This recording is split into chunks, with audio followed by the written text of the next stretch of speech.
Hi Magic Image Hollywood, it's BRIE, and today our guest gained fame by starring in films like The Terminator, Aliens, and The Abyss. He is soon to be seen in the upcoming film Take Me Home Tonight. It is my pleasure to welcome actor, director, and writer Michael Biehn. Thank you so much for joining us today, Michael. It's my pleasure. So I always like to start by going back to sort of the beginning of someone's career, how they got started in the business, because I think it's pretty fascinating. Okay. So why don't you just start by telling us what drew you to acting as a profession? Girls. Girls. The ability to pick up girls, right? Well, no, actually, when I was young, my parents used to always have me involved in different activities, so I wasn't just hanging out on the streets. And so I did a lot of sports and then community theater. My mother introduced me to community theater, and there were lots of pretty girls. And I kind of took a liking to it, so I did a lot of community theater when I was a kid. And then we moved to Arizona, and I continued to do theater through high school. Went to University of Arizona on a drama scholarship. Oh, wow. And I like to say that I was at the University of Arizona from 1974 until 1974. So a short tenure. Yeah, a very short little tenure. Didn't really work out that well for me. And so at that point, I kind of needed a reason to quit college.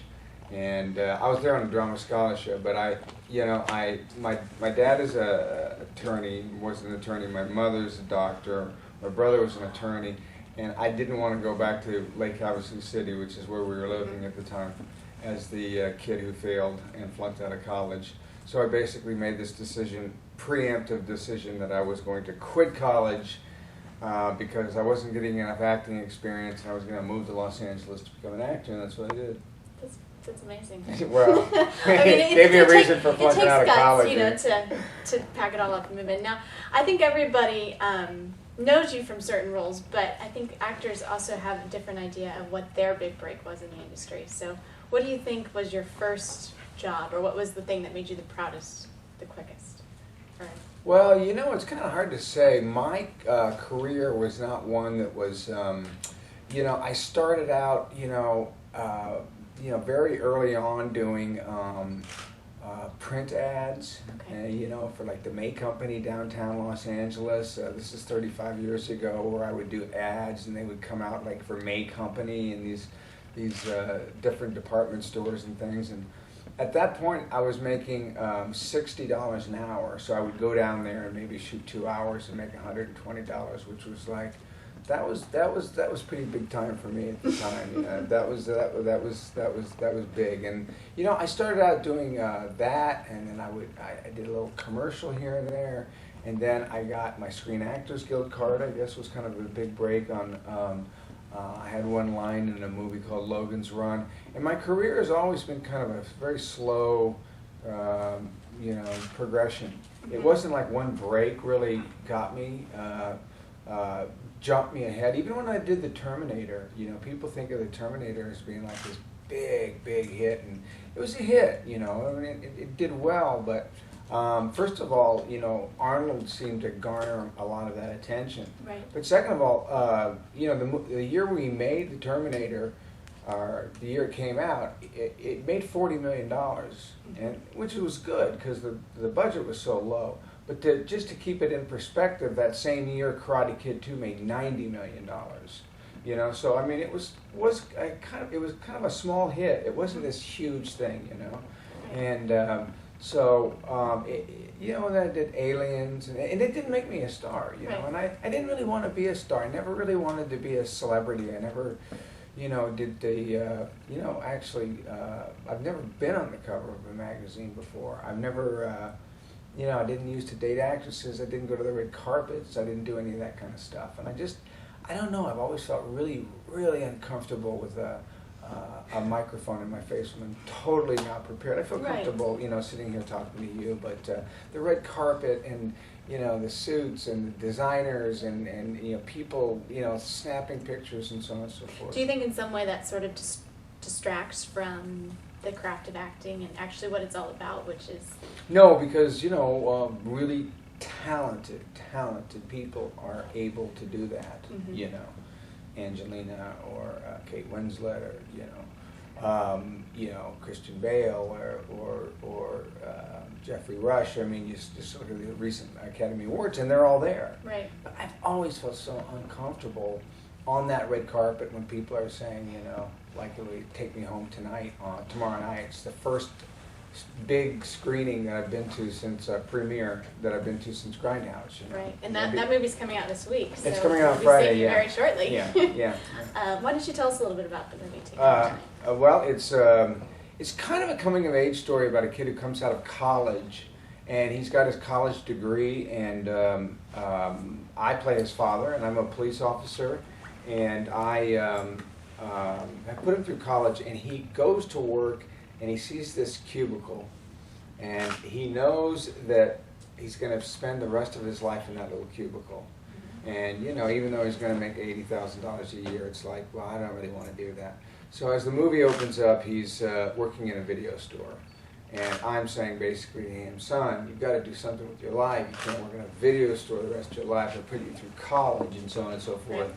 And his mother's saying, yeah, you can do anything you want. You can be an astronaut. And Topher Grace says, okay, problem solved, I'll be an astronaut. You know? And it's just like Topher is really, really good in the movie. And his sister is played by Anna Faris. And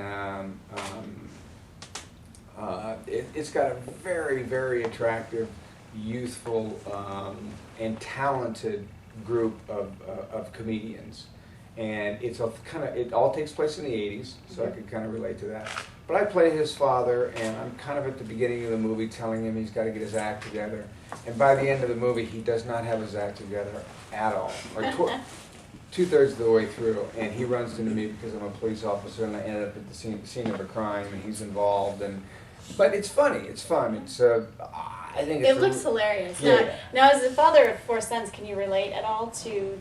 Because I know I have parents who are always concerned that I'm never going to make it. You know, I'm a little bit different with my children because I think making it these days is, my 2 older boys, I put through college, and they went to the University of SLO, they call it San Luis Obispo. They got their business majors. And they've both now been out of school about 3 years, and both of them make a living playing poker online. Oh, wow. You know, and you know, they pay for their health insurance, they pay for their partners, they pay for their cars, they pay for their girlfriends, and you know, it's hard for me to, you know, what is success really? It used to be when I was growing up, it was like, we got to get ahead, we got to, you know, make money, I got to, you know, show people I'm important, I got to prove it to my dad, I got to prove it, you know. And now that I'm older, I realize that, like, you know, a lot of that, like, making money, and then making more money, and then making it to be a celebrity, and then you have to be a bigger celebrity, then you have to be a bigger celebrity and make more money, and it's always more and greed. And I think that, you know, sometimes that's what's wrong with our system, is that there's so much emphasis put on, like, making it. So with my children, I kind of want them to be happy, and I say, listen, you do whatever you want to do. I'll give you a good education so you'll have that, but I want you to be passionate about what you do, and I don't think money's important. Enjoy the journey. Enjoy the journey is right, because it goes by quickly. Now you're taking a new journey, sort of, and that is you're turning towards writing and directing. Yeah. A little bit. Your new film coming out is called The Victim. Okay. Let's talk about that a little bit. Okay, well, The Victim isn't coming out yet. Not yet, okay. No, it's not coming out yet. But soon. But it will hopefully be out this year. I did a movie for Robert Rodriguez and Quentin Tarantino called Grindhouse, and Robert and I used to talk a lot, and I really love Robert. He's a very inspiring guy, and he said, you know, you should make movies, Michael, because we would talk about things, and he had me write a scene for his movie, and he told all the actors, if you want to write a scene for the movie, if I like it, I'll put it in the movie. So I wrote a scene, and he shot it. He didn't put it in the movie, but he shot it. And we used to talk a lot. And he said, you should make a movie, Michael, you should make a movie. And I'm like, oh, I don't know. He goes, come on, Michael, just write it and shoot it. So I told him, okay, after I finish this, I'll go out and make my own Grindhouse movie, which is basically a low-budget exploitation movie. So I never got around to it until last summer, and I asked my girlfriend, Jennifer Blanc, if she was able to maybe raise some money for me. And if we could do it on a very low budget, I thought that she could raise enough money that I could do something that I wouldn't be embarrassed about. And I said to myself, okay, I'm going to make an exploitation movie, a grindhouse type of movie. So I need certain elements to exploit. So I need like sexy girls, I need sex, I need a little violence, a little bit of action, a little bit of torture, and well, I'll throw in a serial killer. Mm-hmm. So I took all of those elements that seemed to be exploitable and said, okay, I'm going to make a grindhouse movie. So we shot it, and we did it in 12 days. And 12 days? Yeah. Wow. Yeah. We were doing, I was telling your cameraman, we were doing 70 setups a day, which is... That's like a soap. It's a lot. That's and crazy. But it's like turned out so well, and it looks so good, and the performances are so good. And I mean, I've got it all done, except for like I've got the cake baked. I've got the frosting on the cake, and I'm just kind of like writing, you know, like directed by Michael Biehn on the top with this, you know. And You're putting the finishing little sparkles really on it. finishing touches, and it's just really well done. And it wasn't not just by me. We had a great DP, a kid by the name of Eric Curtis. Brock Morris helped me set up shots, and the actors are all just really good. And we had a whole crew of young people that were kind of all working for free and deferred money and so on and so forth. And so we were able to make it very cheaply. And I'm in the process right now of putting on the visual effects. We shot it day for night, meaning I did a movie with Xavier Gens called The Divide, which is premiering at South by Southwest next week. And Xavier directed a movie called Frontiers. He did The Hitman here, and that was very successful. But he did a movie called Frontiers, and when I saw Frontiers, all of his night stuff I thought looked really good. And I asked him how he got that effect, and he said, well, I shot it day for night. And I didn't even realize you could shoot it day for night these days. I thought day for night was that old cowboy stuff. And it never really looked very good in those old westerns. And I realized that you could shoot stuff day for night. So we shot this day for night. So there are certain visual effects. We have computer screens and television screens that we have to take stuff that we have shot on tape and put it on the video screens and on the computer screens. And there's a certain trademarks here and there. Somebody holds up a BlackBerry phone and you see BlackBerry, you can see their logo on the back of it, and we kind of want to wipe that out a little bit so BlackBerry doesn't come after us. And a number of shots that have to do with light in cars and headlights and so on and so forth when it comes to day for night stuff. I'm very proud of it. So you're really hands-on in all aspects of this one. Well, what I did was, see, I've never done a movie before that was less than $1 million.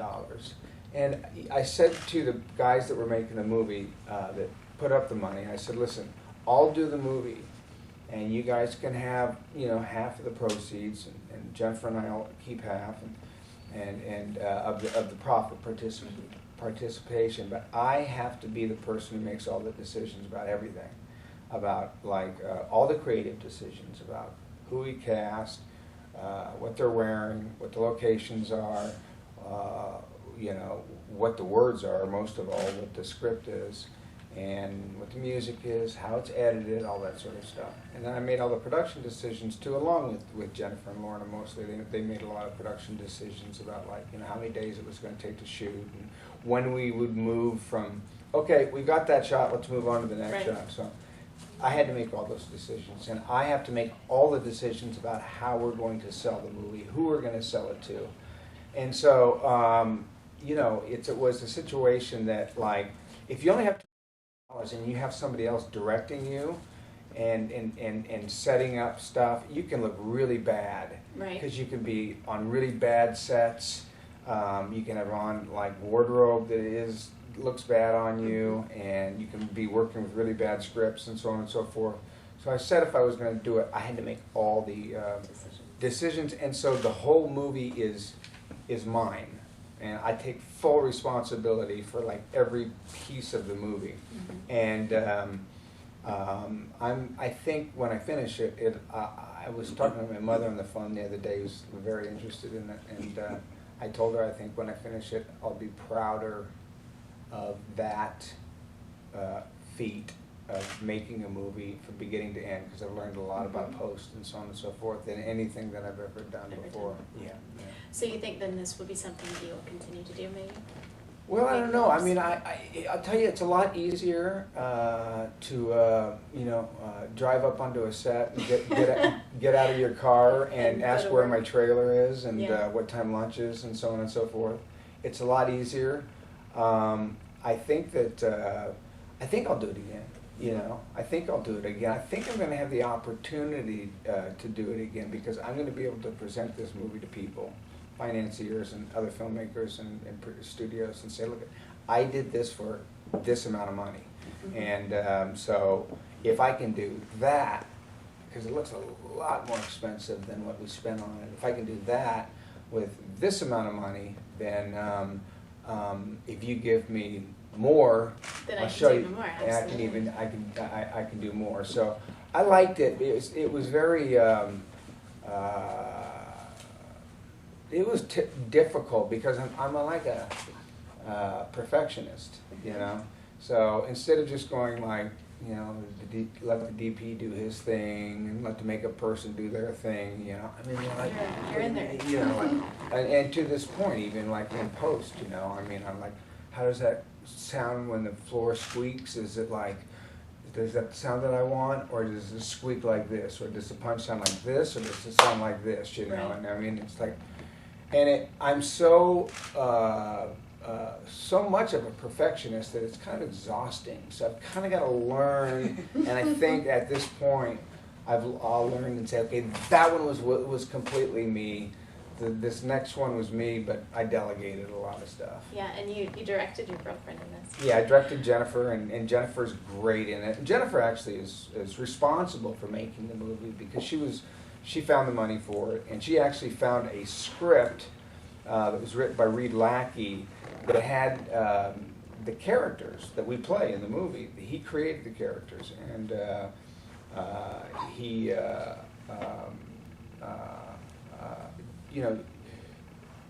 had a good story, but he was kind of a first-time screenwriter, so it read sort of more like a novel, and so I give Reed a lot of credit. And but Jennifer really found that script and said, Michael, do you think you can do something with this? And I said, well, I could probably rewrite that script. How much money do you have? And she pulled together the money and she put it together. But beyond that, she's been like the hands-on producer. I mean, I'm telling you, it's like a lot of work. Yeah, a lot of work with contracts and dealing with Screen Actors Guild and dealing with locations and dealing with actors and dealing with, now post houses, dealing with publicity, dealing with, like just setting up this, for instance, and so on and so forth. So she's just been phenomenal. And she's not only a wonderful actress, she's, she's always wanted to produce, and I think that she is as good a producer as she is an actress, maybe even better. Would she have any funny stories or stories to tell about you directing her? Well, basically, Jennifer is. I'm a little bit of a bear on the set. I've worked with Cameron and Billy Friedkin and Michael Bay, and I've worked with some directors that have got reputations for being kind of, loud at times and intimidating and so on and so forth. And I think that I cared so much about this that I was like a combination of all three of them rolled in together. So but the only person who really stood toe to toe with me and is Jennifer. So yeah, there were a lot of situations where we would be fighting, right. And I mean truly fighting. And when you see Jennifer and I fight, it's not like it's not passive aggressive. Mm-hmm. It's just aggressive. We're like screaming at each other like this, and all the crew standing around. You're like, oh no. And so anyway.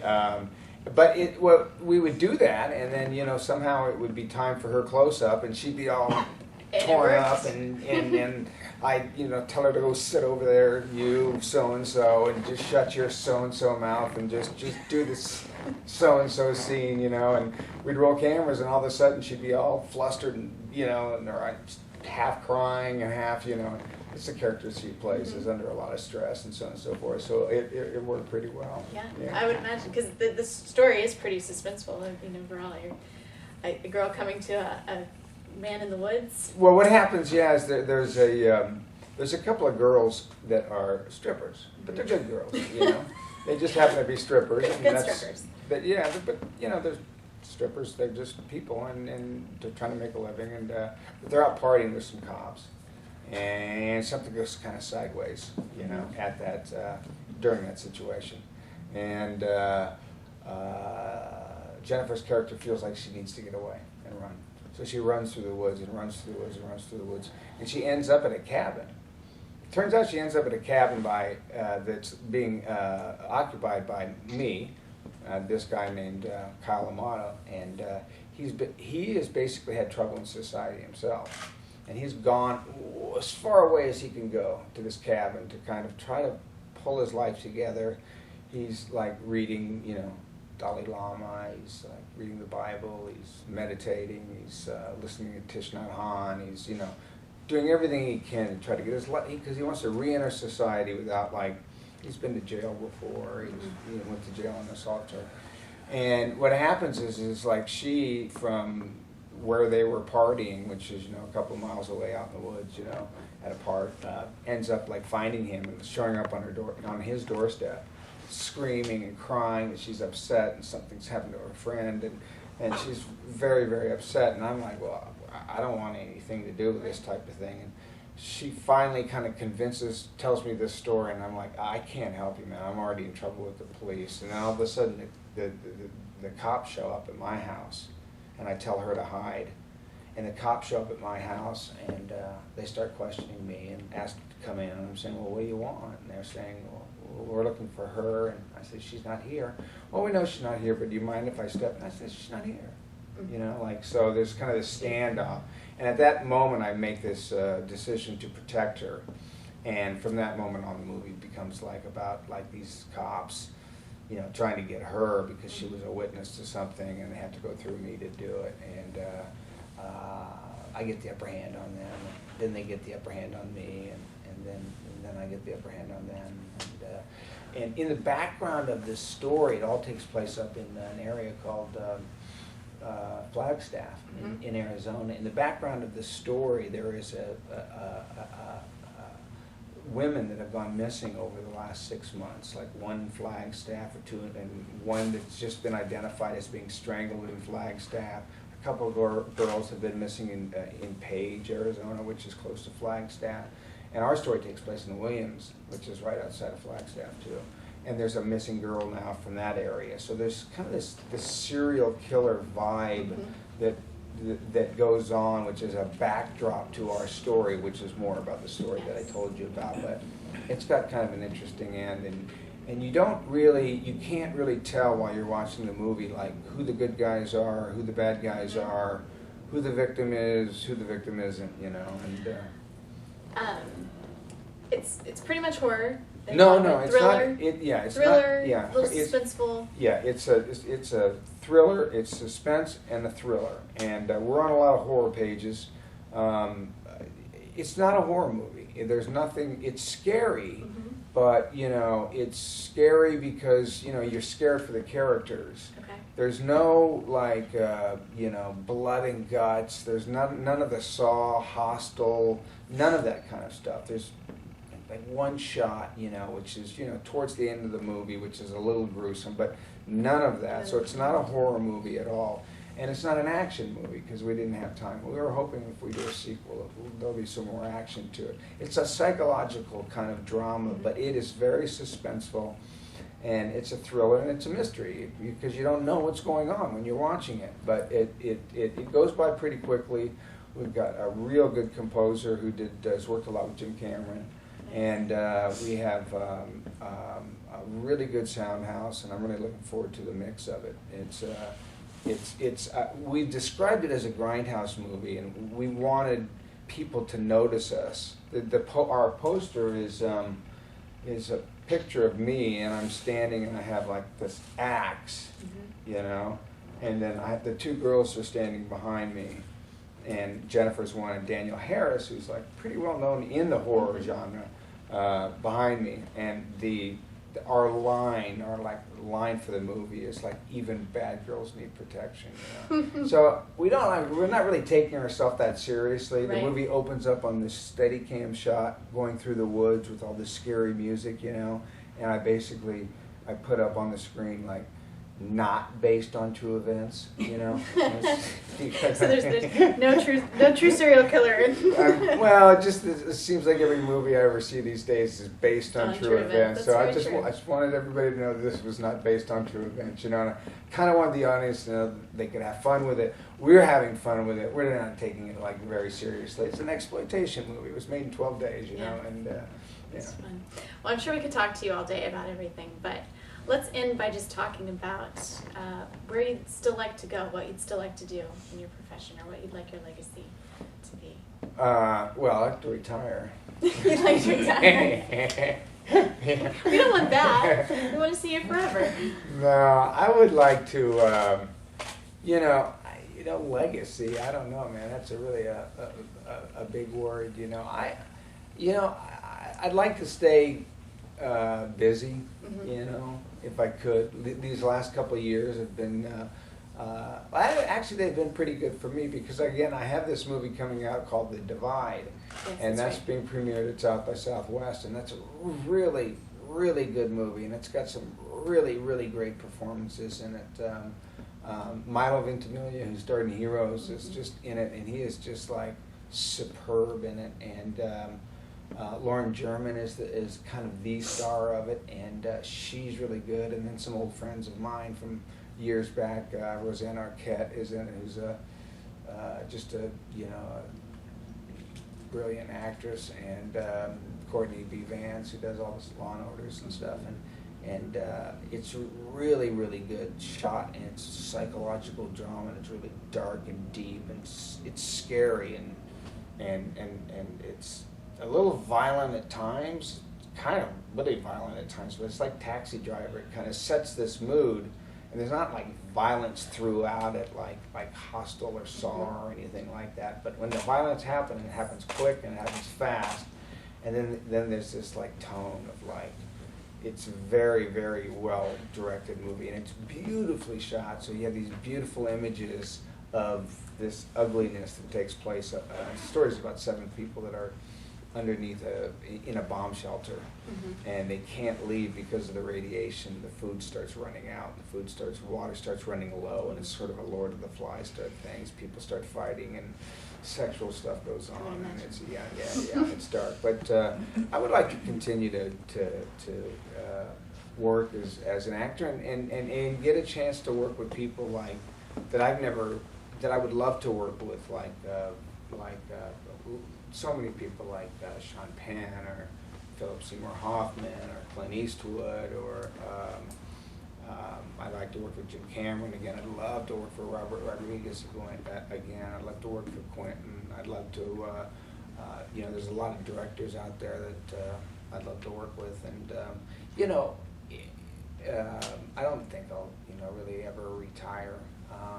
This is just golf course days. No, I don't think so. I don't play golf or play poker now, so if anything, it would be just probably, if I retired, it would be like I'd get up in the morning, I'd watch the news, I'd go to the gym for a couple hours, I'd come back and watch the news for the rest of the day, and then Jennifer would make me put on a movie that night, and we'd watch the movie at night, and she'd make me dinner. Doesn't sound so bad either. No, it's not bad. No, but I won't do that, Well, thank you so much for talking to us today. Yeah, my pleasure.